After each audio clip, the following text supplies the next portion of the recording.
नमस्कार विद्यार्थी मित्रांनो,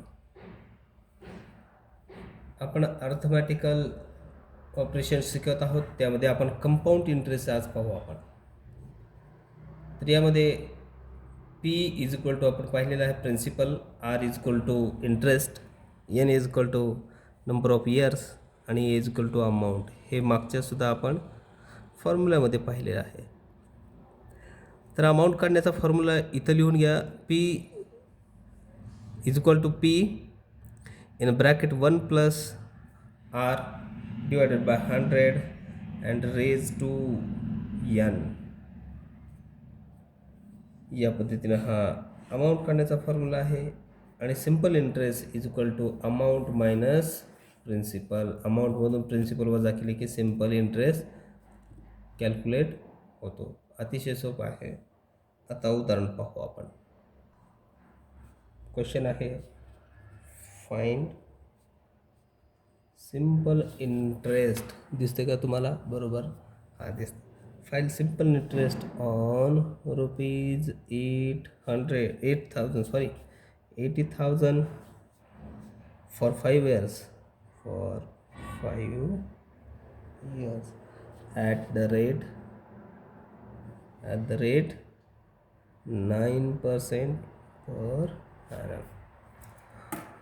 फाइल काय फाइंड करायला सांगितलेलं आहे आपणास?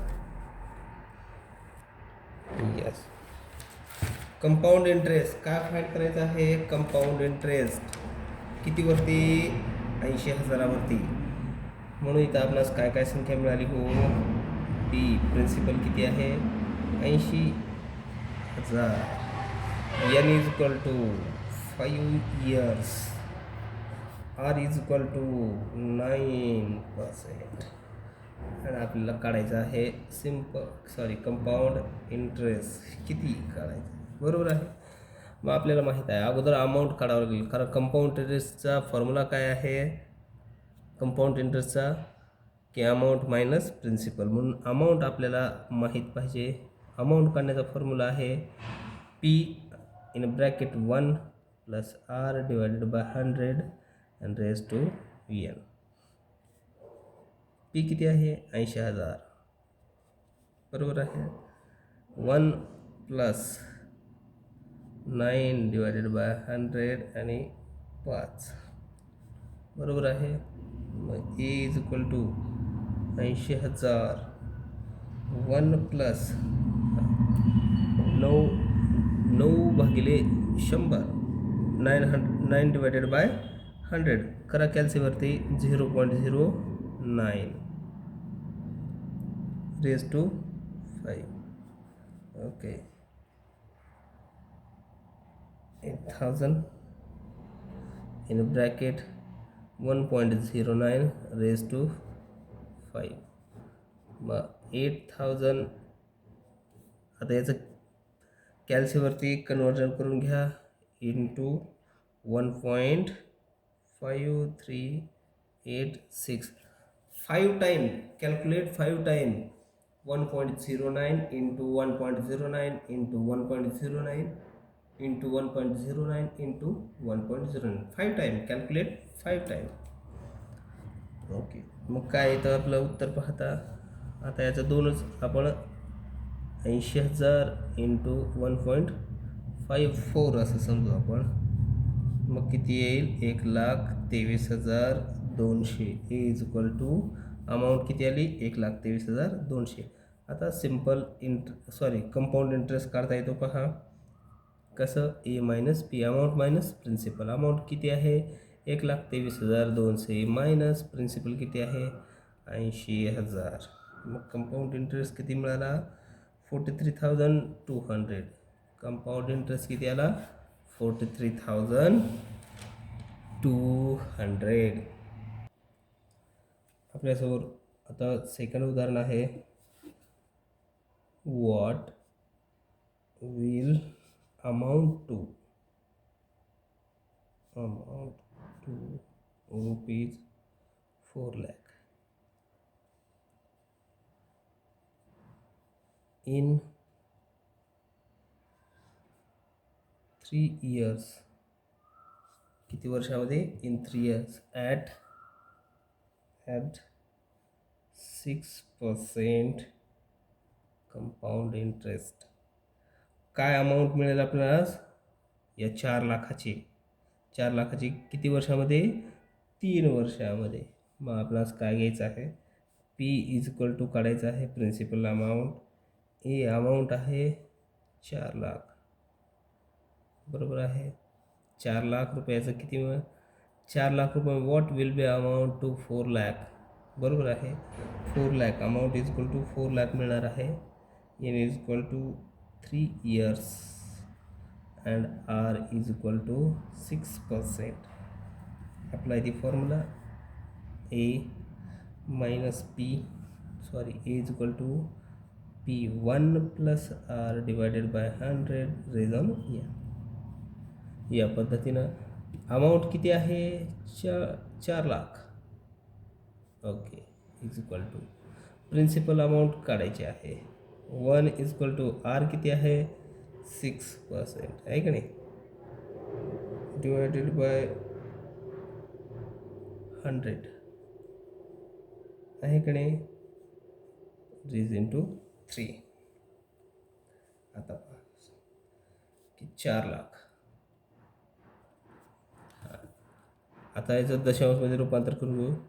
100 एक 100 into 1 plus 6, it means 100 plus 6 divided by 100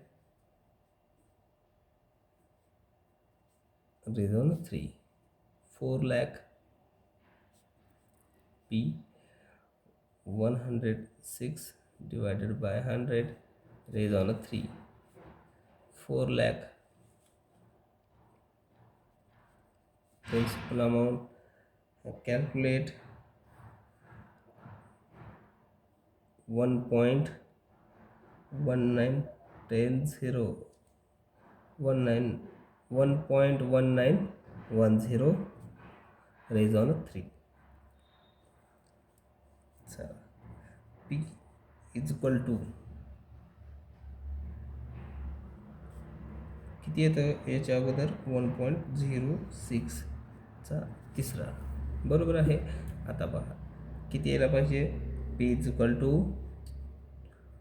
4 lakh divided by 1.1910 then principal amount is equal to 3,35,852. कॅल्सीवरती कॅल्क्युलेट करून पहा, तुमच्या लक्षात येऊन जाईल. या पद्धतीनं याचं सोल्युशन आहे. तुम्हाला प्रॅक्टिससाठी काही उदाहरण देतो आहे, तुम्ही सोडवा. आता क्वेश्चन आहे, what is the different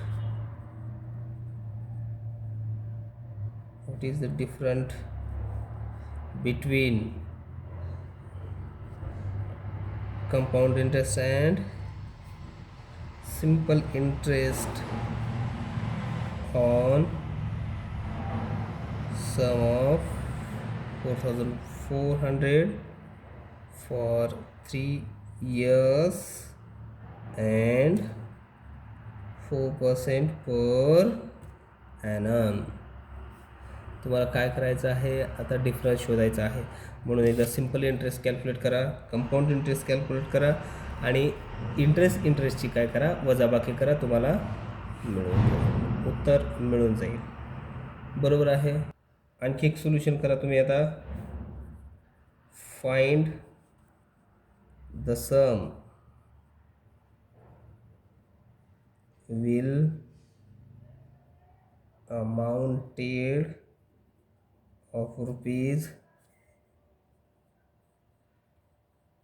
5 lakh in 3 years at the rate 5% per annum by compound interest. Find the sum will amount of rupees 5 lakh in 3 years at 5% per annum by compound interest. Compound इंटरेस्टने तुम्ही शोधा. भेटूया आपण पुढच्या नवीन लेक्चरमध्ये नवीन उदाहरणासह. धन्यवाद.